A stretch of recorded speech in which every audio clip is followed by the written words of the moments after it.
Hello and welcome to episode 11 of the Slow Crafting Podcast. My name's Nadine and I'm coming to you today from the northwest of England, near Manchester. This is, supposedly a bi-weekly podcast about all things knitting, spinning, sewing and generally other crafting, and trying to incorporate a slow fashion and slow living agenda into my crafting life. It's been a while since I last recorded. That's because combination of factors. I think that because of the sort of limited amount of time I had available for recording the past few weeks, that my last couple of episodes were not what I wanted them to be. They're just basically coming across as a poor man's version of the thousands of other knitting and spinning and sewing podcasts that are out there, and that's not what I wanted. And I think that was probably reflected in the really low viewing figures for my last episode. So I thought, and it's been really hot as well, so I've not been wanting to be sitting in front of a camera and looking sweaty. So yes, I just took a bit of time to focus myself back on what I wanted it to be rather than what it had become. So today, with that in mind, I wanted to talk to you about some spinning. Now, I'm not going to go, ooh, look at all these beautiful fibres that are all jazzy colours and everything like that. I wanted to talk to you about my discovery and study of different breeds of sheep and the fibres. Discovering there's more to life than merino out there for you spinners, which I'm sure quite a few of you already know. But over the last couple of years since I first got my spinning wheel, I've taken time to attempt to spin different fibres, different sheep breeds, primarily from commercially prepared roving or comb top. I'm not quite sure what the difference is between the two. I am if I think about it, but it's comb top I think I generally use. Although one of them is sliver, but I'll talk about that later. The books that I've used to sort of inform my understanding of each of the breeds are, I forgot to flip this round, The Field Guide to Fleece by Deb Robeson and Carol Ekeres, but I will put a link to these in the drop box below because obviously it's back to front, so it's not going to be easy to read. This is a really good sort of pocket guide to lots and lots of different sheep breeds, both British, American and sort of international breeds.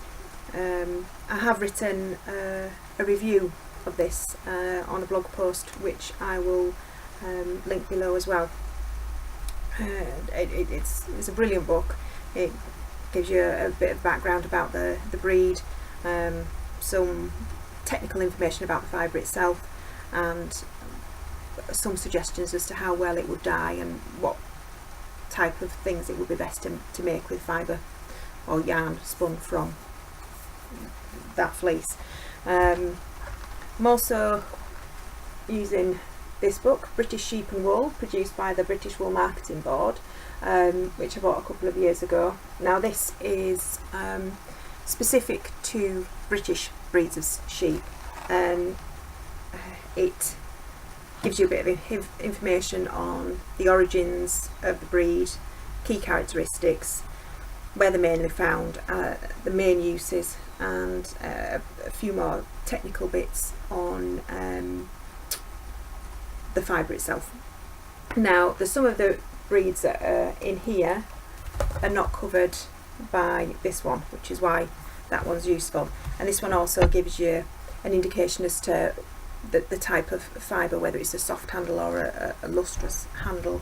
So that's quite useful as well. And then the final one, now this is a library book, but I've renewed it that many times that I think the library should just give it to me personally, or I could go buy a copy for myself. And this is Pure Wool, a knitter's guide to using single breed yarns by Sue Blacker from Blacker Yarns. And this one is it's brilliant, because not only do you get information on the sheep breeds, but you also get knitting patterns as well. So yes, it tells you quite a lot of information about the sheep breed and its history, and whether it's got rare breed status or threatened. It tells you technical information about the fibre itself, and then there's even more information on commercially prepared yarn or yarn that you've spun yourself, the characteristics of it that are specific to that breed, and then it gives you knitting patterns that would suit the characteristics of that yarn. So yes, brilliant book. And this has actually helped me understand a couple of things about why I don't like some of the breeds that I've spun, particularly Manx Lawton. Other people love it, I do not. And also gave me some tips on getting the best from my Gotland fleece that I've just been spinning for Tour de Fleece. I think the tip in there was to spin it over the fold, because it takes better to either a woolen or a semi-woolen spinning preparation, which I wasn't necessarily expecting from a long wool fibre. Okay, so I probably won't have time to talk to you about all the fibres that I've spun today, so I'll probably do a second video at a later date, just because, like I say, I've been doing it for the last 2 years and I've got quite a few fibres now, and I wanted to keep this at probably about the 20-minute mark, because any longer than that and my viewing figures seem to dip. Clearly people get bored listening to me witter on for a long time. Okay, so I'll probably, when I talk about the yarns, I'll tell you what sheep breed it is, the weight that it's spun up at. Now, in terms of spinning style, like I said, most of them are from commercially prepared comb top, and they were spun short forward draw on my Ashford Kiwi 2 spinning mill. If I've spun it in a different way, I shall tell you, but for most of them, that's how it's been spun. And they've all been spun as 2 plies, and yes, there's probably some difference in my spinning quality across the yarns, but we'll get to that when we come to it. And yeah, so I'll tell you whether I liked spinning it, whether I think it's a next to skin garment quality or for something else, and whether I'd spin it again.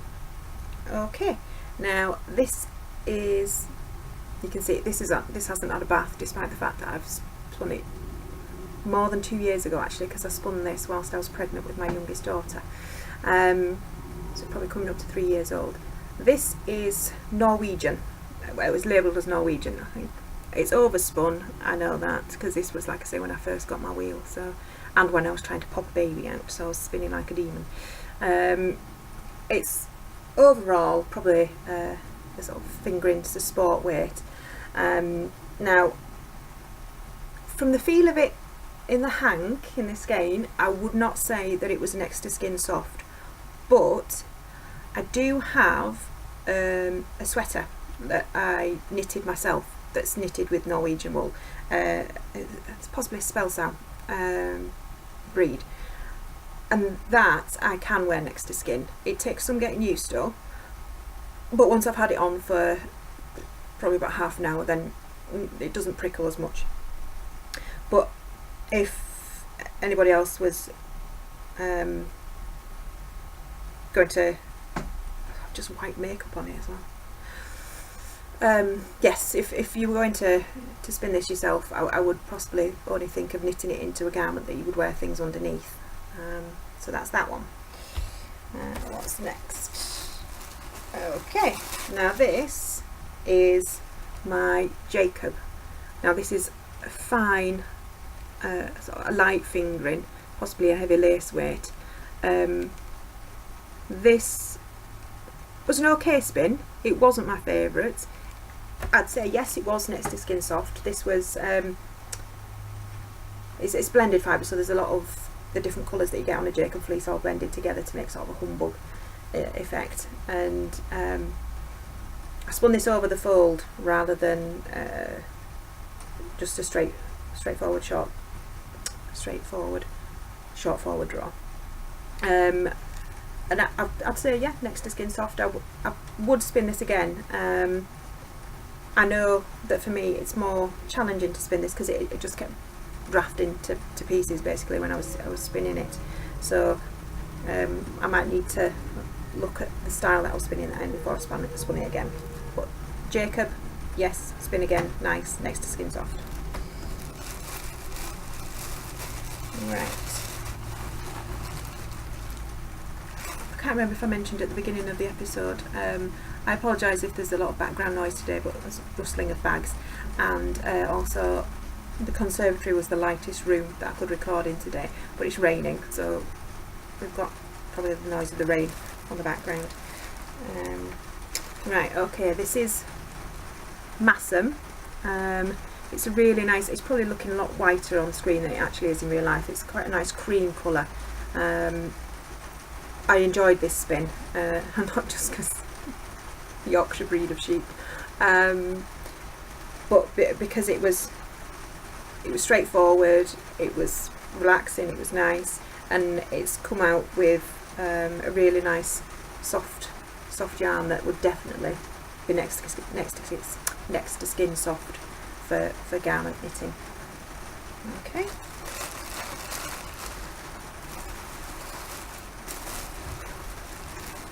Now, Swaledale, again, Yorkshire.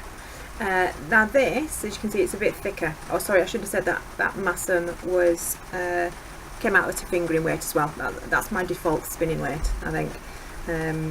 But this Swaledale is probably about an Aran weight, and it just wouldn't spin any finer without a lot. Not comfortably anyway. I'd have had to change my style quite a lot to get this to draft differently. Not next to Skin Soft at all. I can cope with it on my hands, but as you can see, there's a lot of Kemp in it, and that's what makes it not next to Skin Soft. That's what creating the prickle on it. I don't know if that might be a bit of a vegetable matter.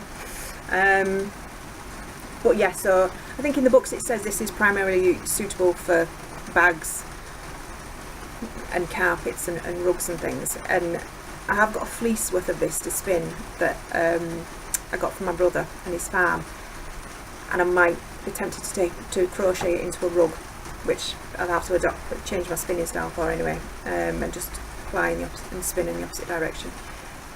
But yes, so not next to Skin Soft. Yes, I would spin it again because I have to, because I've got a fleece full, but yeah, not for knitting jumpers or anything, even for grown-ups, but definitely not for babies. Okay. I might get through more of these than I thought, actually. Right, next up is my white Lincoln. You can tell from all this halo around it what I'm going to say, can't you? No, not next to Skin Soft for me at all. It was okay to spin. It looks to me and feels very much like a fine rope. I'm not entirely sure what I'm going to be able to use this fibre for. Because yeah, it's not overspun, that's not why it's ropey, but just the scratchiness and the general appearance. It's a very, very dark cream colour, this one, as its natural colour. It's not very sheepy, but no. So technically I would spin it again, but as I can't think what on earth I would make with it, I probably won't, because it was okay. It was nice to spin, it drafted really nicely, and it was easy to spin. not particularly useful for me, who's primarily a garment knitter. Okay.